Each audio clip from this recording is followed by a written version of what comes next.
garage finds. This one about Topwaters. What Topwaters? It's the most fun you can have with your clothes on. It's really true. It really is. So we've had a lot of great experiences with Topwaters over the years, from Minnesota to Canada to Mexico to the Potomac River. So I'm guessing you probably haven't seen these 3 Topwaters before, so that's why you picked them out. What made you grab this first one? Well, first of all, it's so old, it turned yellow on the back. I know that this now would probably cost a lot of money, but then it cost $3.99.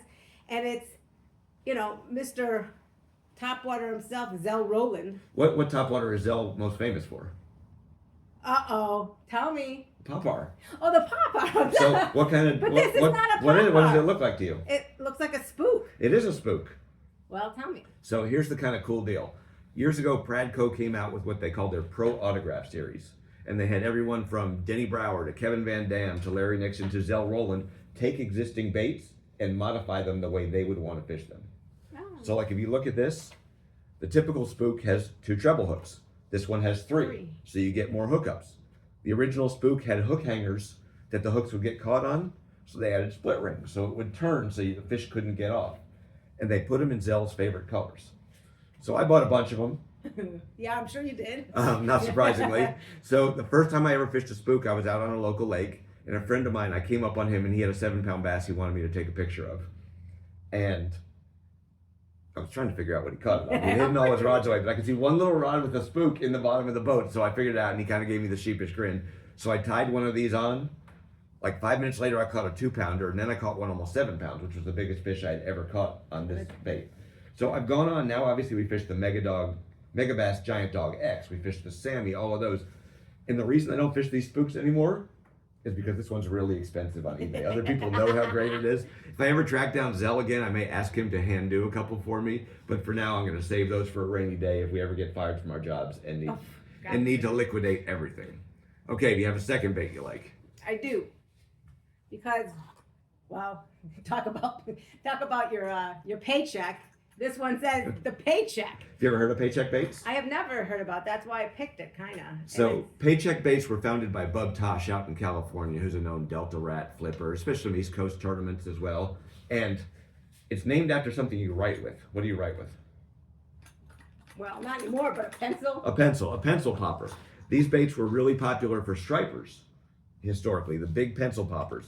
They sachet, they spit, and this one also has feathers on it, so it makes even more of a mess out in the water.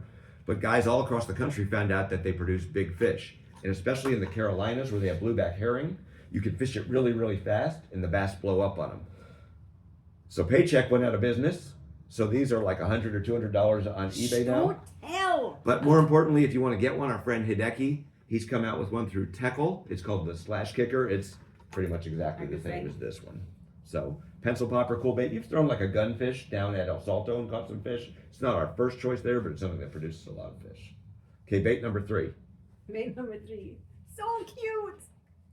Look how cute it is. It's a little frog. And the reason I picked this one is because normally we fish with a lot bigger frogs. So this is by a company called OSP out of Japan, which stands for Osprey Spiritual Performer. And our friend Lynn Bell at Fishing Pro Tech, he was the first importer to the U.S.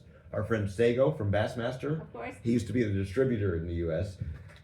But I bought these at Lee's Global Tackle in Chicago, which is the only reason I'm happy to go visit her family on the holidays. It's a really cool frog. Like she said, it's a little bit smaller and lighter than the standard, like the Spro, but it skates extremely well. It has a great hookup percentage. And one other real cool thing about it is that the hooks pull away from the bait when you fight the fish. So the bait doesn't get mangled, and then you can just shove them back in and it runs just like new again. I don't love all of their colors. This is kind of That's a crazy color. glittery chartreuse blue mess. I've done better with the white with the chartreuse back, to be quite honest, but they make some good bluegill colors too. So it's March while we're recording this. How soon till we can go throw some topwaters? I'm thinking the next month. Yeah, April we will be out there throwing topwaters.